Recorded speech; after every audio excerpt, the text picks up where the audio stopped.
Update. Hired a private investigator to watch my fiancé on her girls' trip, and now I'm torn. Original post. Hey everyone, long-time lurker, first-time poster here. I never thought I'd be the one to spill my story in a confession sub, but here we are. To cut a long story short, my fiancé and I have been together for 5 years, and every year, she goes on this girls-only trip with her close friends. Something in my gut had been bothering me about these trips. Maybe it was the slight changes in her behavior afterward, or the cryptic conversations that overhear. But instead of directly confronting her, I did something I'm deeply ashamed of. I hired a private investigator to watch her during her recent trip. I got back the results a few days ago, and as much as I regret violating her privacy, my suspicions were not unfounded. The PI presented evidence of her being unfaithful, and it shattered my heart. Now I'm caught in this storm of emotions. On one hand, I deeply regret snooping and not trusting her enough to talk about it. On the other, the betrayal from her side feels even more significant. I love her, but I can't see a future together anymore. How do I even approach this situation? Do I confess my snooping, or just end things without revealing the reason? Any advice is welcome. Now for the top advice before reading the update. Just tell her you know, you don't have to give details. She's not going to tell all her details. Be glad you didn't marry her. Yeah, this is the move. You validated it for yourself. Spare your mentals and the drama. You know, and now it can be over. Maybe as a bonus, send her the proof your friend captured in a month or so, just so she feels horrible for being unfaithful and give you the last word. Sorry, man. Ruin her friendships by sharing any pics and say it was one of her friends that ratted her out. But don't tell her which one. Move on, dude. When she asks why, say I know you're cheating on me, and leave it at that. Don't tell her anything else. Her punishment is never knowing how you know. When you completely stump her and she has no idea how you know, she'll start yelling at you, accusing you of all kinds of stuff, telling you suck in bed and she needed more, that you have a small junk whatever, anything to get you to scream back. Don't lose your cool. Keep it together and just leave. Then ghost her. You're done here. This is perfect. Don't give her any of your energy. I know you've been unfaithful, and I'm leaving for my own sake. All this, you have a task to perform that is critical to your happiness in the future.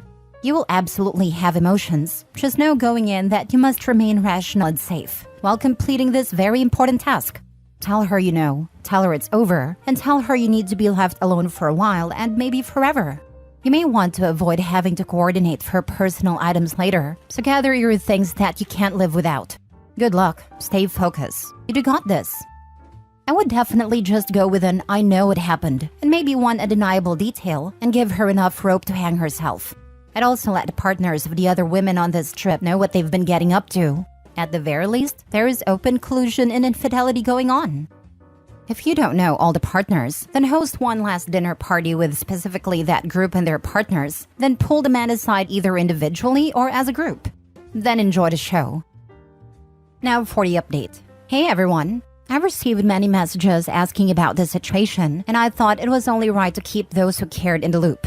When my fiancée returned from her trip, I tried my best to handle things maturely.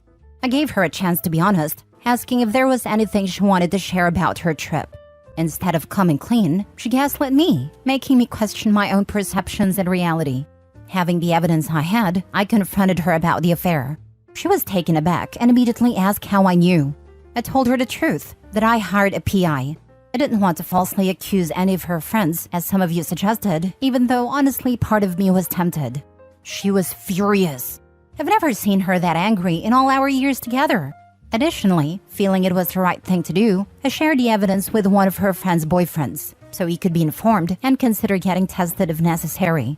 It was clear to both of us that our relationship had reached a breaking point. We broke up right then. Despite it being my house that I've financially covered for us, I left and checked into a hotel, giving her space and asking her to pack her things and move out. We didn't communicate for a few days.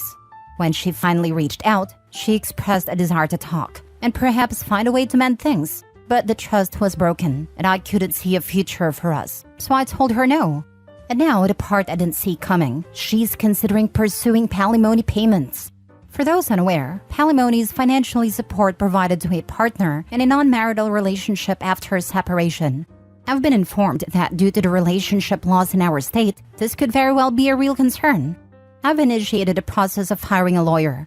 During our relationship, I got the majority of the financial responsibilities, including the mortgage. We had an unspoken understanding. My money's our money, her money's her money, due to our significant income differential. I never thought that my generosity would come back to haunt me. There it is, the updates many of you ask for. I wish I had a happier conclusion to this chapter, but life has its twists and turns. It seems she might have the upper hand in this final act, but I'm hoping for a fair resolution. Thank you for the support and advice. It has really meant a lot. I hope that the palimony does not materialize. It may not feel like it, but it's better to know now rather than a few years, and kids potentially down the road. Good luck to you. I can't imagine there being much of a case since she cheated. That's typically checkmate in these things. Eddie has the proof. I hope he wins, then countersues her for his legal fees. To hell with this useless little scrubber. Actually, now that you mention countersuing for legal fees, Opie might just tell her that directly. It might call her off her absurd witch hunt for money. If she has nothing to lose and everything to gain, why not go for it? Sometimes certain lawyers will even agree to work on the case for free if they feel they can win it and only get paid when they win. If Opie tells her he'll be countersuing for legal fees and that a significantly higher salary has afforded him a very expensive lawyer, suddenly there's a financial punishment if she loses. It might get her to drop the whole thing before it even starts. Good luck, Opie, and as far as her guilt goes, don't let yourself feel it. You don't deserve to feel guilty at all. I may catch some crap for this, but I've always said the ends justify the means when it comes to cheating and relationships. I too have found myself doing unethical things in order to confirm infidelity. I would have felt a little bad if she had come up clean, but sure enough, she came up dirtier than that pair of undies in high school gym class that sat all year in that one locker no one used. I was completely justified in my actions. If I hadn't taken matters into my own hands, right now I'd be married to a no-good rotten cheater. I don't care what anyone says. Anything is better than being innocently tricked into that situation. I agree. The normal rules go out the window if your gut feel turns out to be right. Then you should feel no shame, and you should thank your lucky stars that you found out in time. Not a lawyer, but I thought alimony was pretty much void if one partner isn't faithful, so it seems like this should be even more clear-cut for palimony. Hope that's the way it works out for you.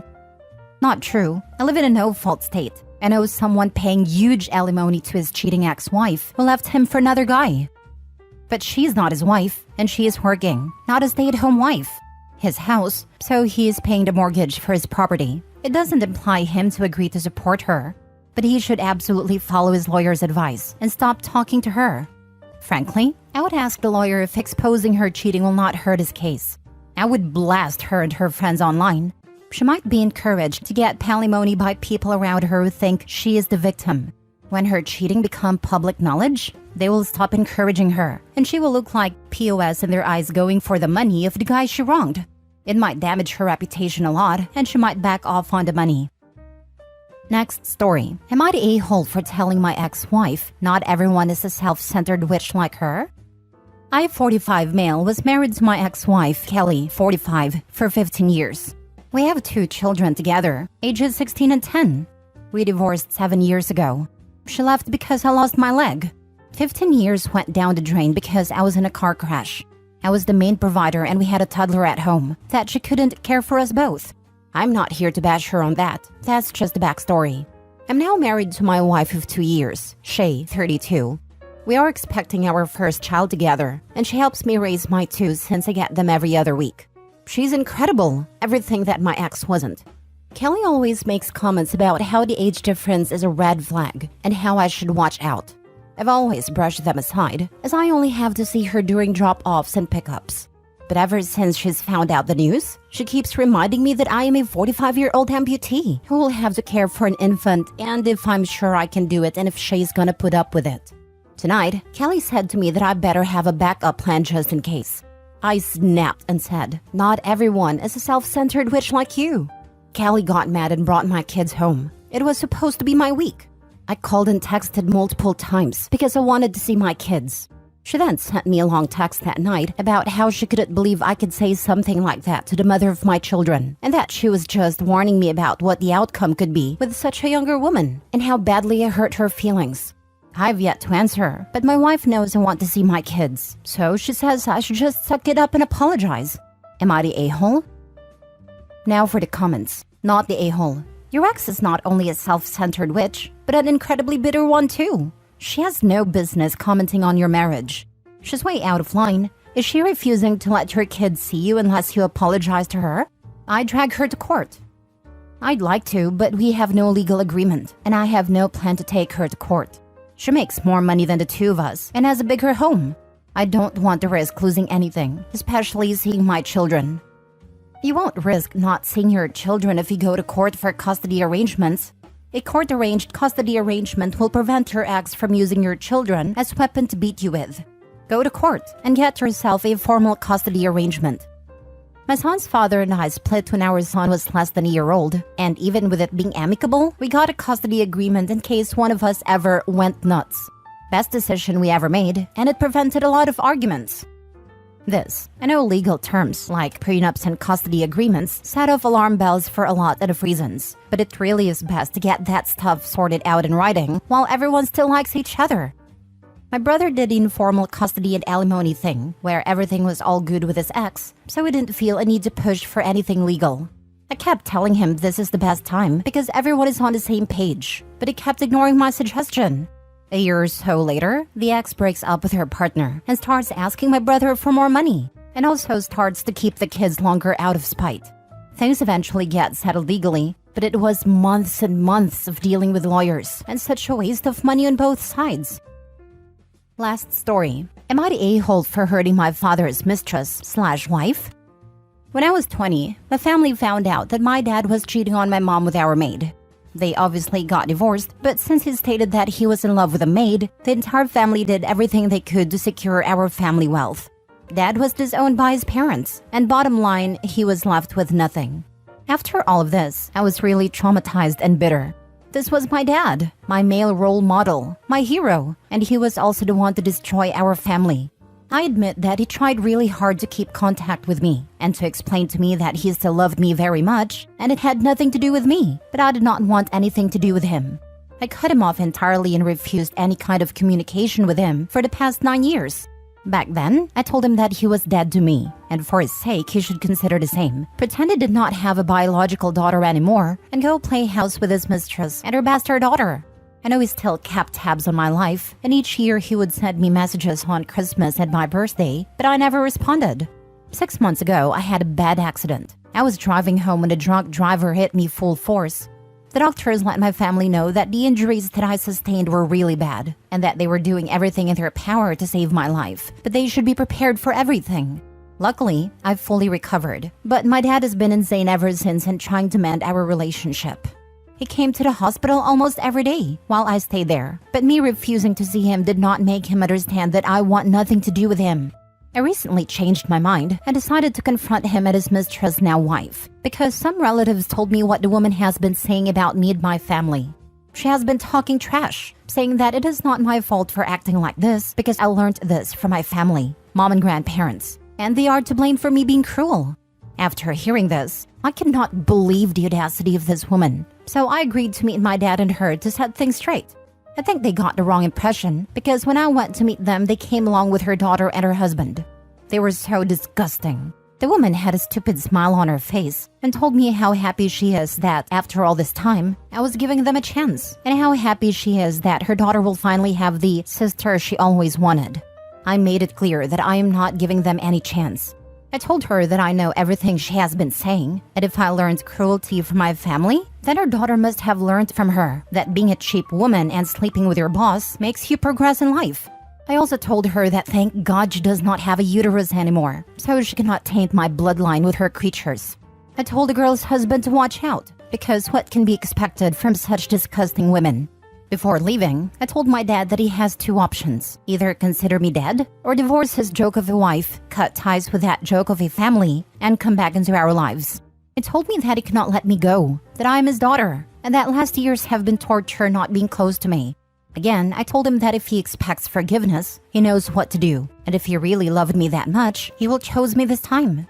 My grandparents agreed with my actions, and are hopeful that maybe their son will come back to his senses and come back to his family.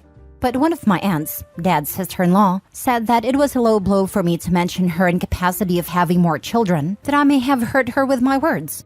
Honestly, I do not care. She hurt me more when she destroyed my family, so her struggles, her hurt did not move me at all. Opie said when they go low, I'm taking the expressway in hell. What was the wife's reaction to this? Oh, not the a-hole. I mean, now looking back, I did not give her room to say much. I had things kept for 9 years that I needed to clarify, but her initial reaction was shock, like she did not expect it. What on earth do you expect to hear from someone who refused to meet you for 9 years and who you know for sure hates you is beyond me. After she recovered a bit, she started saying, I know we were wrong, but, and I just stopped her and told her no buts. There is no but here. She is what she is, and that's it. Honestly, cheaters always think people are just supposed to let things go. Well, let's see if your dad chooses a relationship with you or her. I'm so sick of Reddit absolving cheaters with the life is nuanced, is not black and white. Sorry, some things are black and white. No judgment, but you need some severe therapy. She said in a comment that she's in therapy.